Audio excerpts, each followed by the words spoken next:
我哋今日咧就介紹一個 studio 嘅單位俾大家。咁依個 size 咧係我介紹咁多個 studio 裏邊咧，應該係偏係最細個嘅尺寸嚟嘅。係啦，咁佢有25.5個平方米。咁入到嚟咧，基本上都唔使點講噶啦，有個開放式嘅廚房啦，係啦，咁呢啲基本嘢都會放晒喺度噶啦，譬如抽油煙機啊、煮食爐啊呢啲，咁旁邊咧就會有個雪櫃嘅。其實以 studio 嚟講咧，佢都廚房都幾分明㗎喎。係，同埋都係嗰句咯。如果以咁細嘅 size 嚟講咧，你感覺上都幾闊，係啦。咁當然啦，因為佢利用咗開放式呢個概念咧，有少少用得非常之聰明啦，咁樣講會好啲咯。其實佢唔係開放式，佢有個門嘅，一陣間出嚟。係。咁呢個就有一個洗手間啦。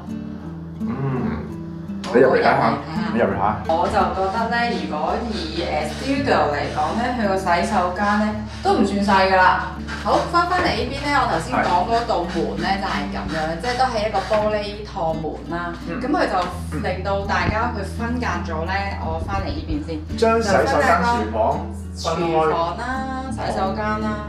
客廳同睡房咧就咁樣 group 埋。係啦，即係客廳同睡房就擺埋一齊。係啦，咁令到咧，因為廁所不論佢就算個喉幾靚，可能你有時都會有陣味。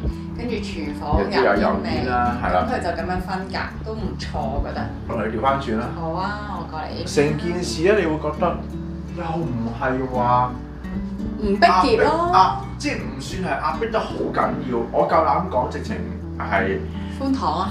係啊，舒服嘅。因為佢將嗰個廳啊同個房擺埋咗一齊，咁當然啦，佢咁樣嘅設計咧，佢就唔 expect 你係招呼朋友。呢個位咧有啲夾硬咗嘅，不過如果我哋花啲心思去揀家私咧，我覺得應該可以處理到呢個比較肉酸嘅問題啊！我覺得呢度唔係咁美觀嘅。咁未去到肉酸嘅。以呢個地段啦，喺亞屬佢都偏少少講自己係亞屬區啦。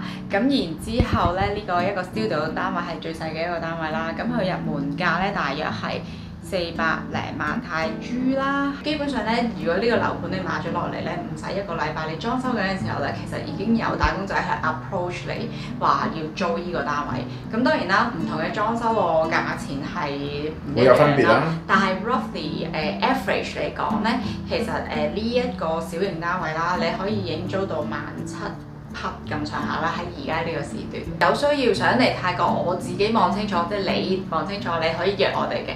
我哋隨時咧會揾到朋友仔，或者我哋自己親自帶你去睇靚樓食，順便介紹有咩好玩嘅地方啦。咁記住 subscribe 埋我哋嘅 YouTube channel 啦。咁我係 Gloria， 我係高川。咁我下次再見大家啦，拜拜。